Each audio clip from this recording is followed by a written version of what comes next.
Welcome to season 2 of the Coco Lesa podcast. It's real hip hop music from the soul, y'all.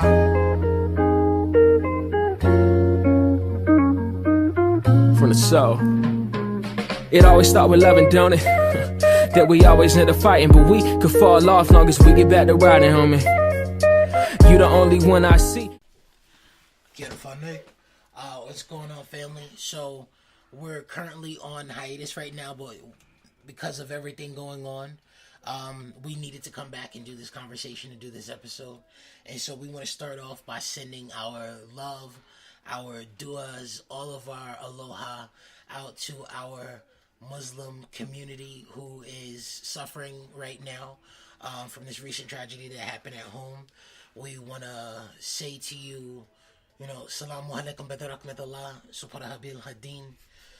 Just we kiakaha.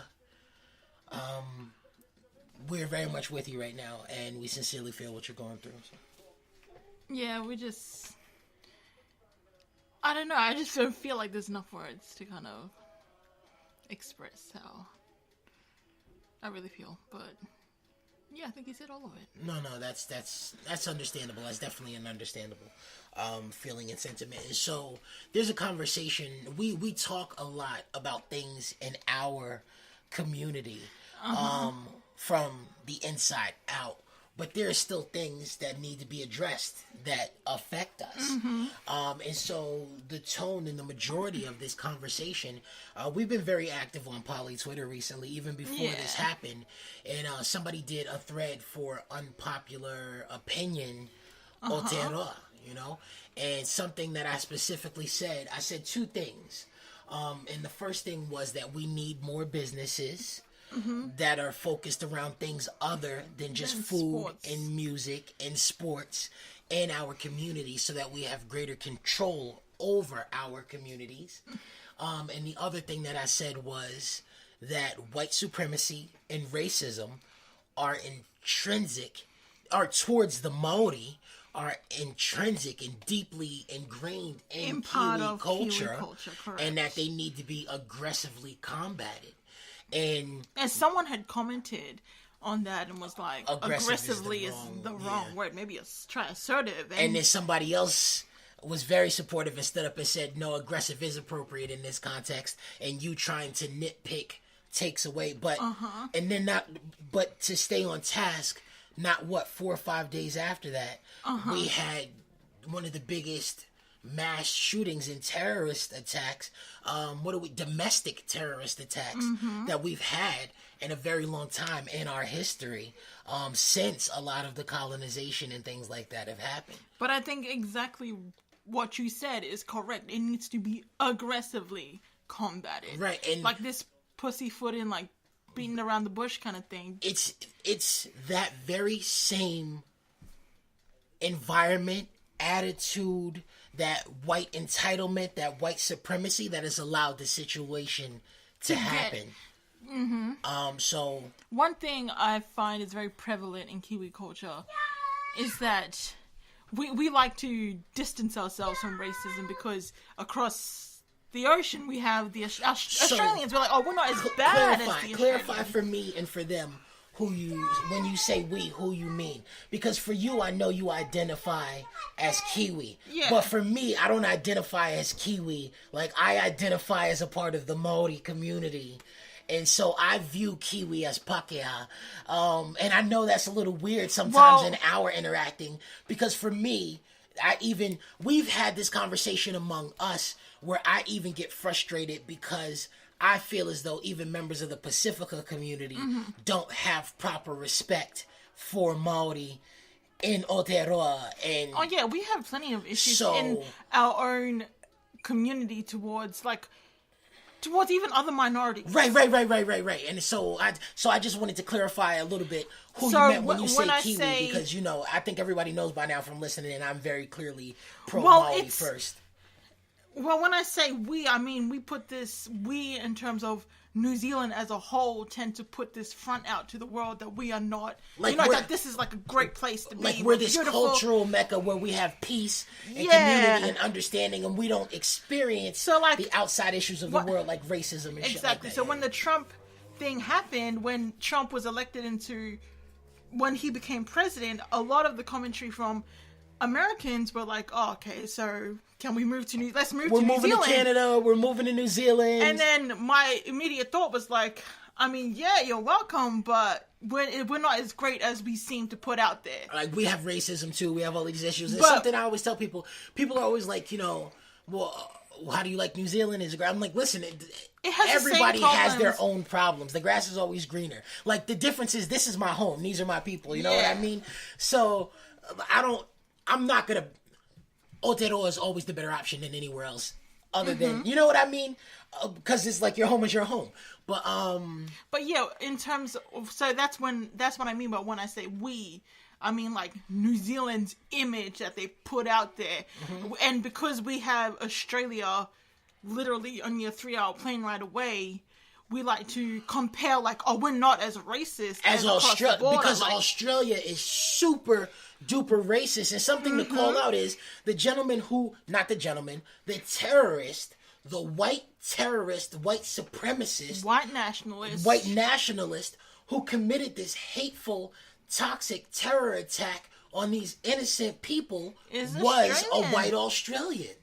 So, yeah, like, the thing is, with me and my thinking is that, like, at least Australia, they're overtly racist. Like, you know what to expect. That's who they are. Australians are very openly, straightforwardly, aggressively, in-your-face racist. It's who they are as a people.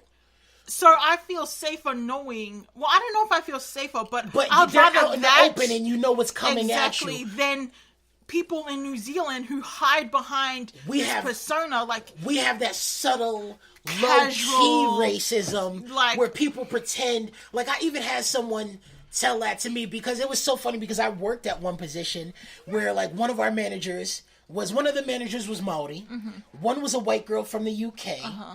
And I don't remember. I said something. I don't even remember what it was, but it was something I got pulled up on. And the white girl from the UK was like, "Oh no, you can't talk about that and say stuff like here. This is not America. People don't do racism here." And the Kiwi manager just kind of looked at her and looked at me, because I remember even me and him vibe, because there was a white guy again from the UK, because there are a lot of white people in New Zealand from other parts of the world that bring their racism with them.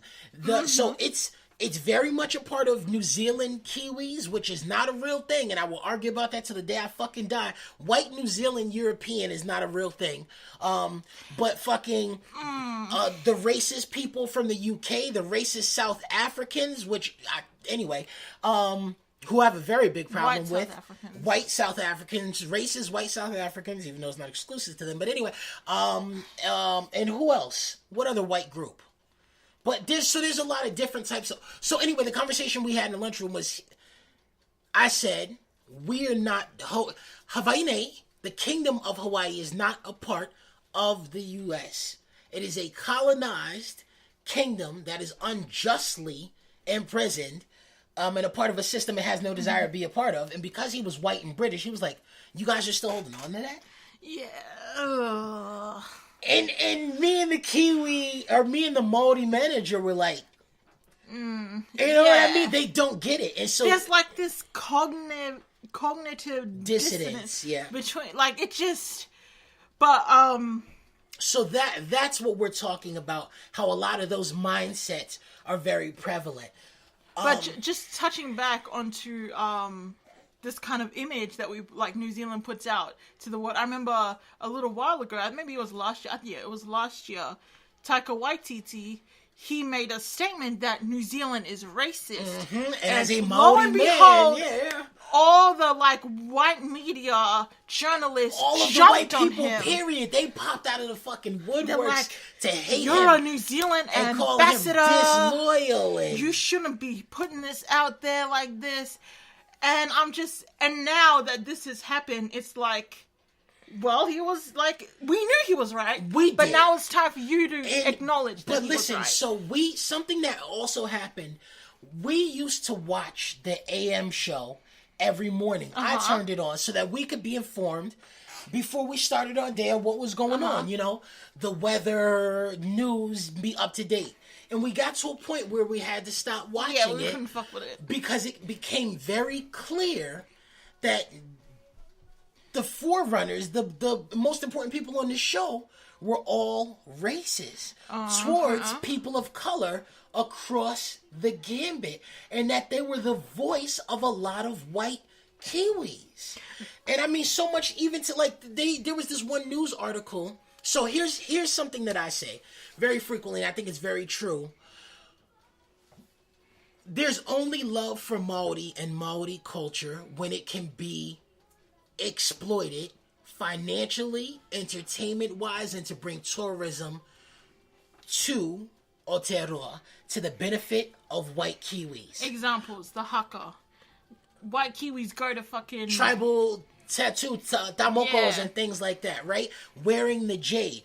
As long as white Kiwis and white people get to have ownership over Maori culture when they want it and use it to their benefit, is dope. But when it comes to the Maori people, okay, it's just like I say of black culture and black people. Everybody want to be a nigga, but don't nobody want to be a nigga. Everybody fucking wants to be Maori and have a part of Aotearoa and the spiritualness and all of those other beautiful things, until it actually comes to the Maori people and educating and doing right by and empowering and even them existing, there's an issue. There was an effort to start a Maori prison run by Maori for Maori to properly rehabilitate and get people into the Maori community, and the white people were fucking outraged and insanely mad because these are criminals. Why should they get special treatment? Why do they get their own prison separate from everything? So you don't want the Maori to exist, okay, except for when you can monetize it, but you also don't want them to have an agency and control over their own community to make improvements and growth.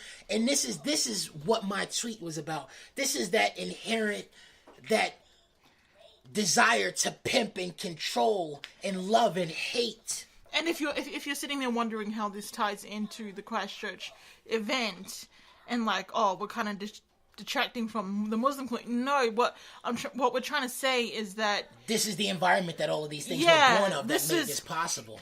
And when we hear statements like, "This is not us," like people saying that this is not New Zealand, this is not New Zealand, it's very easy for white people to look over the history that is there, that is evident, that pretty much shows all the ways in which this has built up. Like, you look at systematically disenfranchised Māori people, the way in their language. You need to acknowledge the history before you can be able to move on in a productive way, pretty much. And so, yeah, just not to, we're going to come back fully to the Muslim topic now, but that was the thing that we were trying to highlight, that this environment is very clearly a part of Kiwi culture. It's the reason that this situation happened, because so many white racists are allowed to come in from other countries and bring their views and their hatred, and turn it on not just the Maori community but other brown people, and that's how situations like this take hold. So when people say, I'm like baffled that people are baffled by this. I'm like baffled that people are surprised. They're so shocked that this is something that has happened in New Zealand. And it's like, I feel like it's everyone that isn't POC.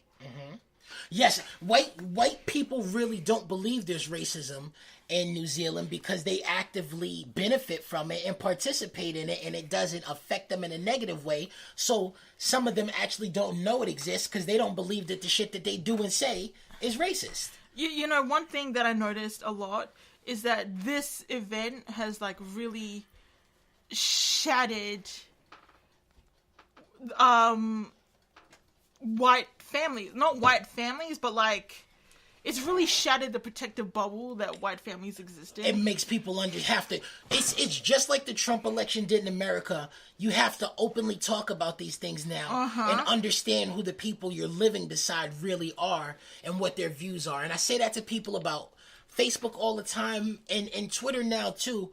In this situation, something that's true of all of these platforms is we have all of these beliefs, some of them really shitty and messed up. And because you don't talk about these things with the people closest to you, you don't know that the people closest to you think and support and believe in real fucked up shit until these conversations happen. That's and exactly... you be like, damn, I didn't understand that this person was living right next to me. Listen, that's exactly why I'd much rather be in Australia where I know the person next to me is openly, a racist as opposed to going to my doctors and not knowing if the shit that they But the thing I have to say about that is if we...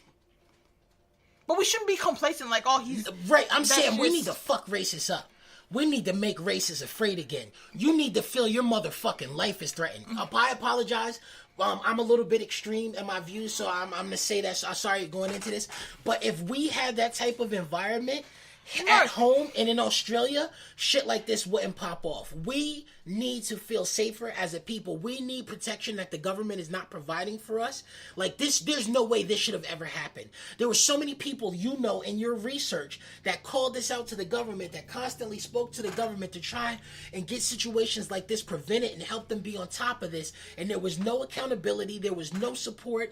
They didn't even take these situations serious. And now 40 people are dead, and to give you guys the 50, and to give you guys the number game, because of our population, our 50 people dying in this situation is the same as, 2,600 people dying somewhere else. So this is a massive hit to our community, and someone said our innocence is gone, and I disagree with that. That's a white statement, like, really? And listen, just to explain what you were talking about, how, there was an article that was put out that I read. It was the Islamic Women, I think that was what it's called, the Islamic Women Community or something like that. And they're an organization that have begun 19-something.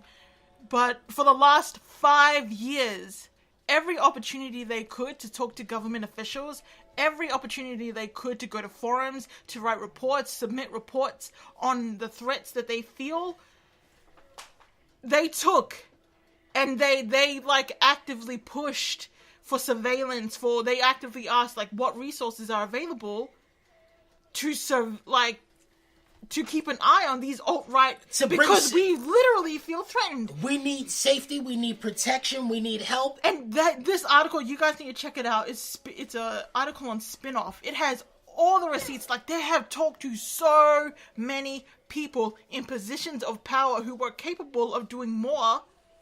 They talked to them, and now nothing was done. Nothing is done, and now they want accountability, and rightly so. And to bring this back to our Muslim brothers and sisters and what needs to happen for them, the only real apology is change behavior. And we need changes in our community, not just gun laws, to one, decrease anti-Muslim sentiment, a lot of which also comes over from Australia, but is our white Kiwis too, okay? We need stricter consequences for people. We need to crack down on white supremacists and treat them like terrorists to keep safeness in our country for our people who actively contribute to the fabric of our communities and make it better. Listen, I'm not going to be, what have white people done? Anyway, I'm going to relax. Anyway, just to go back to my point that,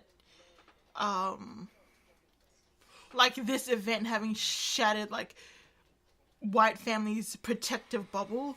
Like, I've been reading, like, a lot of posts of white families. Like, their kids are scared. They don't know what to tell their kids. Welcome. Because this is the first time that they've had to confront something like this. And it's, it's kind of hard for them to know what to say or do. And I saw this one post that said, you know, I don't think I'm going to say anything because I'd rather keep this protective bubble, like this protective blanket around my kid for a little bit longer, like to keep that innocence pretty much. And I'm like, in my head, I'm just like, oh, the privilege. Like, black and brown families cannot... Go ahead. Like, it was what you said I can't remember, a few episodes ago, but when... Black and brown families, this is how kids end up dead if you don't advise. Listen. If you're not literally telling your kids what's going on, if they don't know what to do when shit pops off, if they don't know how to react in certain situations, that's how your children end up. They don't have the privilege of being oblivious, of being ignorant of these situations. But on that note, I need to address something, and it's not just towards white people. This is a term that I've only ever heard used in the black community, but somebody said it and it fit. There's a lot of you Uncle Tom Islanders out there. A lot of you Uncle Tom Coon Islanders who are so quick, as my wife has been popping off on Twitter this week. So as my wife has said, there's a lot of you Coon Uncle Tom Islanders out there. I never said that. With that white dick in your mouth. That's what she said. Okay. Who are so hungry to be seen as a white ally and be loved and supportive of the white community and all lives matter and all of that shit. Fuck you. Fuck your white partner.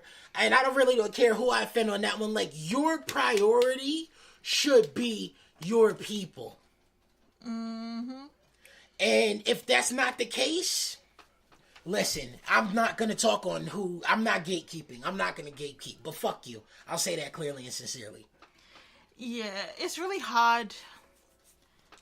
Well, I think, like, because when we say, well, me specifically, when I say white supremacy or when I talk about white people, a lot of islanders get offended because their girlfriend may be white and they're like, oh, well, my girlfriend's not like this. Not all white people. But her daddy is, nigga. Anyway, let me stop it now. But, like, not all white people are like this. They, like, their backs get up against the wall. But what you need to understand is the collective versus the individual. Also, statistically speaking, you know what I mean? That situation is more likely to backfire on you than not. No, but anyway. No, but when we're talking about white supremacy, we're talking about institutions that you benefit from, systems that uphold your position of power. We're not talking about your girlfriend Becky who like doesn't want to do for hours at the family funeral. Like, we're talking about the collective as opposed to the individual. And I feel like that's kind of what a lot of Pacific Islanders miss when they cape so hard I'm not saying for these white people, like, ugh. And I'm not saying all white people are bad or evil. I'm just saying, as a person of color, you're a lot safer thinking of all white people as guilty until proven innocent. And I say that sincerely. All right, I'll stop. I'm just saying. I'll stop. This is supposed to be an informational. Yeah, fair. All right. I'm sorry. I apologize. I will keep my. Okay. We're gonna get back on track. Have you seen that? Because something that popped into my mind when I was thinking about like how because I was thinking about our girls heavily this week, like their safety. Yeah, their safety and how we can't, like, their innocence, in a sense, with speech bubbles around, isn't as maintained when they're young as white kids because they have a lot more experiences that white people don't go through, that white kids don't have to go through. Like when you get pulled over by the police or when, like... See, I think that's a conversation that's better for you to have or champion than me because innocence has never really been a desire. I know, but it just... Yeah, I know for you, but I'm just saying, like... It just... It reminded me of a film... My favorite film, Remember the Titans? Mm-hmm. It reminded me of the film Remember the Titans when the white coach... Have you seen it? Yes, I've seen it. You've seen it? Okay. When the white assistant coach sent his daughter to go have a sleepover at the black coach's family, and while she was there, some racist threw a brick through the window of his house, of this black family's house. And then the next day, the coach was on TV. He was like, whoever, come see me, whoever threw this through this brick, you know where I live, come see me. And the white coach got mad. He was like, while you're parading on TV, my daughter is scared. Like, she's terrified. And he was like, well, this is like literally the everyday experience of my black girls. They're the same age as yours. This is literally the everyday experience.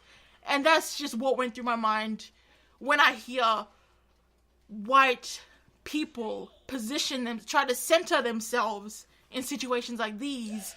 I'm like, and no, that's the thing, like, and trying to center themselves in their family and like, oh, we are so scared. Like, welcome to the experiences of Muslim kids. Welcome to the experiences of brown kids. And on that note, let me apologize, because this ended up in a little bit of a different direction than I intended or we intended. I went right to Maori issues and representation, and we are not at the center of this conversation. We are not as Maori, not as Pacifica.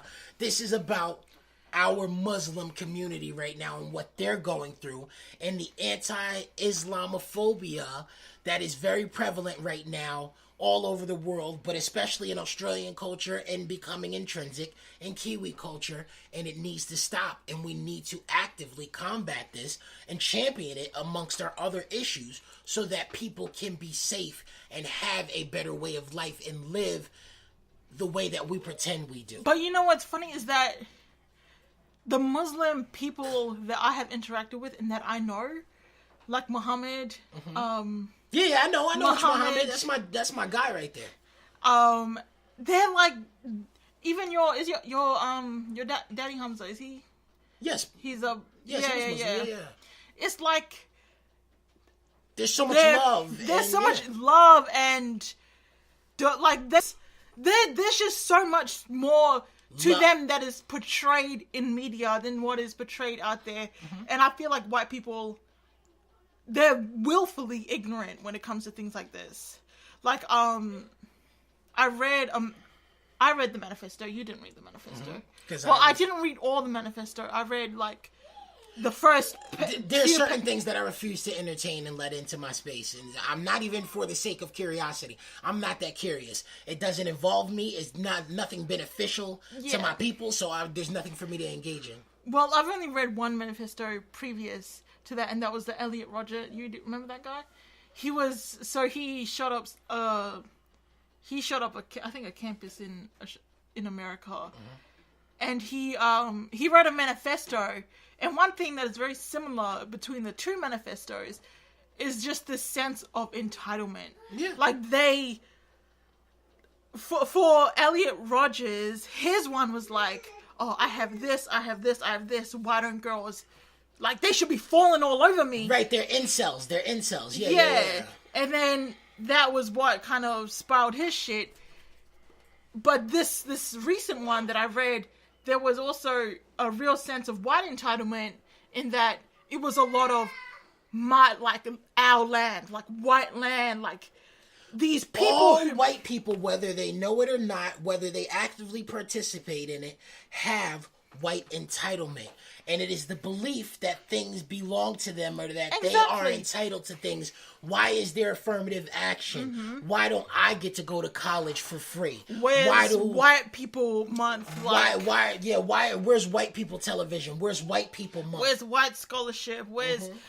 And for those of you that aren't familiar with the term, incels are members of an online subculture who define themselves as unable to find romantic or sexual partners despite desiring one, a state they describe as inceldom. Self-identified incels are largely white and are almost exclusively male heterosexuals.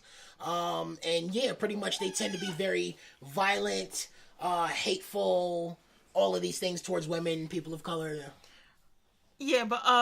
So reading, I didn't really love it, but reading this manifesto of his was really, like, it was kind of like his manifesto, white people that I can identify, like, that I've interacted with, like, that's literally how they think, like, people on our media, like, Sean Plunkett, what's his name? Duncan Garner, piece of shit, Duncan Garner, Mark Richardson. These are the same ideologies that they spew all over Duncan Garner, who media. went to fucking Kmart in Botany, one of the most Asian areas, and was so upset by all of the Asian people. He could have been like, I'm like, really? He was like, is this really the face of our New Zealand that we want to see? All of these Asian foreigners. So yeah, it's just, it's not frightening, because I heard someone say that these people are intelligent. Like, these are smart people, and I mean, in terms of their profession, like, yeah, there are doctors, there are, like, school teachers, there are lawyers, they're, like, people that you don't really feel like that's what makes it worse. These are very important positions in our community. Yeah. But in terms of social ideology and intelligence that way, no, they're stupid as fuck. Like, his views were so self-absorbed. Like, these are our land, they're gonna be these Muslim people. Like, it wasn't even towards Muslims specifically. You talking about the Duncan? Or just the manifesto? The manifesto. Like, it could have been, like, any other group. Any ethnic group. But this was a very easy target, because just how frequently they pray, and just how they never miss, you know, like, their devotion to church. Their consistency is very easy to find and depend on. It's very predictable for people to take. So it was just, it's kind of like his other views were like, the fertility rate of white people are low. Like, we ourselves are to blame. We're not producing enough. Soon we're gonna be overrun, like, outnumbered. This is white genocide. Like, they're gonna outnumber us. They're pretty much stuff like that. They'll be taking our jobs, blah blah blah. And these are literally the same thinking that people on our TV, and I feel like that's one step that New Zealand can take to make the Muslim community safer, to make POC communities safer, is to just get these people off air. New Zealand Herald, like, they have writers, they have journalists, speech marks around journalists, because they're not really investigative journalists, they're just fucking opinion sharers, opinion sharers.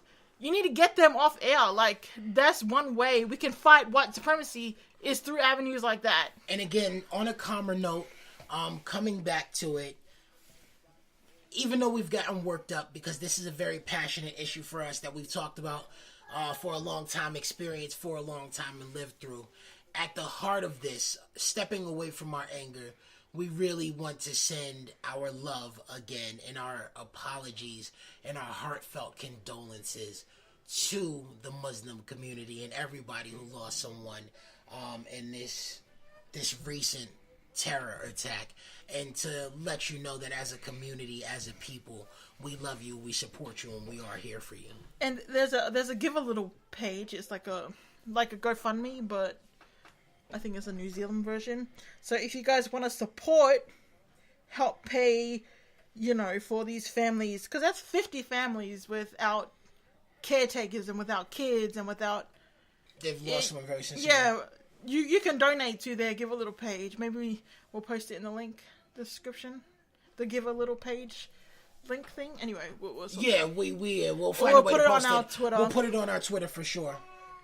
You can donate to... They have $4 million raised so far, but still, like, $4 million between 50 families is... You just donate more. Just donate. And there are other ways that you can help. Little ways, even if you don't have money. Go visit your local mosque. Go visit your local mosque. They have...